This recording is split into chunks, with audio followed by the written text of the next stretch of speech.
E eu quero começar trazendo aqui a votação de ontem. Sim, ontem teve votação, meus caros. Votação da PEC, que limita as decisões monocráticas do Supremo. Monocrática individual, tá, pessoal? É só um nome bonitinho para chamar de individual.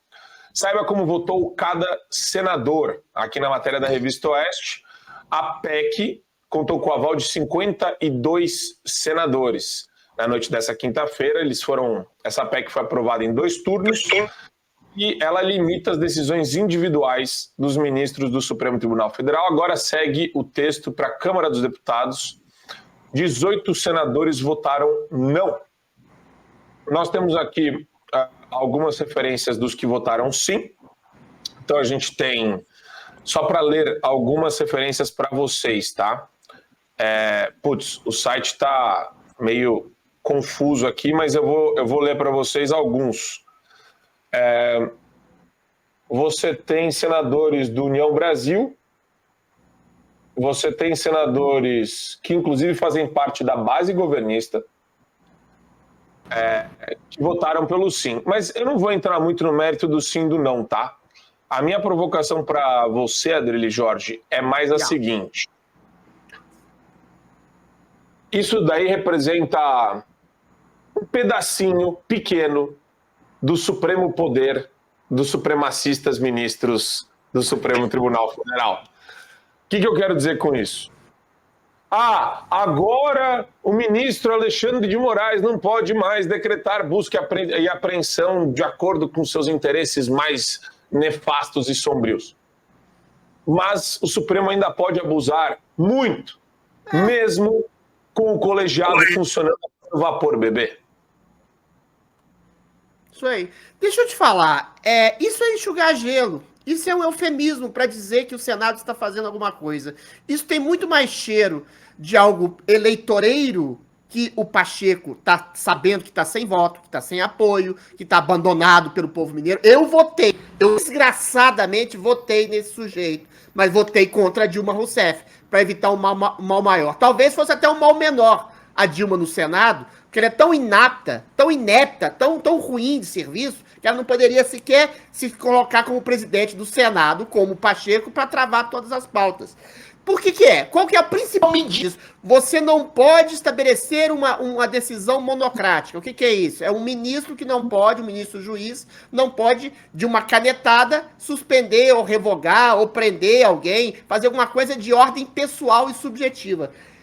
Mas deixa eu te falar uma coisa, Marco Antônio, é uma ilusão achar que o Alexandre está agindo sozinho dentro do STF.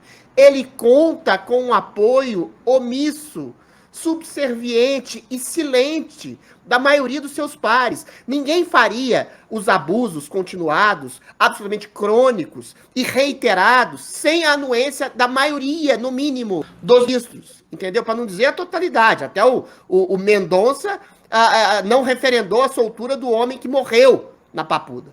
Então você lembre-se disso. Então a maioria é conivente, sim. Só que o Alexandre de Moraes, pela sua coragem, entre aspas, coragem mefistofélica e satânica, ele é o terça de ferro do STF.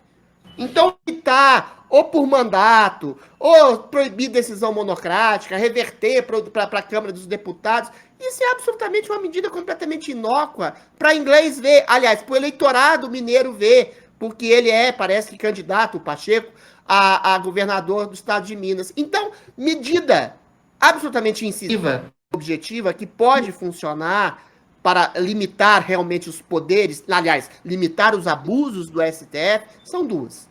É a CPI do abuso de autoridade, que vai investigar não só Alexandre de Moraes, como todos os abusos perpetrados por vários daqueles ministros, entendeu? O Toffoli, quando ele proibiu revista, o Toffoli, quando ele limita os poderes dos deputados, ou seja, uma série de coisas. O Gilmar Mendes, por suspeitas de, sei lá, não posso nem dizer que eu vou ser processado. E a Carmen Lúcia, pela censura que ela perpetrou a Brasil Paralelo, no meio das eleições. Ou seja, é uma série de abusos continuados dessas pessoas, desses ministros, que criaram, não só o Alexandre de Moraes, inquéritos ilegais baseados em tipificações criminais para censurar, para prender, para perseguir e agora até para deixar pessoas morrerem ao léu na cadeia sem um devido processo legal, sem que elas não tiveram teve sequer um julgamento justo. Então, são duas medidas: abuso de autoridade, CPI do abuso de autoridade e impeachment. Porque o impeachment, o impedimento, a saída forçada de um ministro, de um juiz, pelas medidas legais perpetradas pelo Senado, ia impor um freio de arrumação nos abusos do STF. Fora essas duas, é tudo medida absolutamente inócua. Assine o Fio Diário. Assim você vai ter acesso integral ao programa completo Adriles sobre tudo, além de outros diversos programas na nossa plataforma. Assine aí.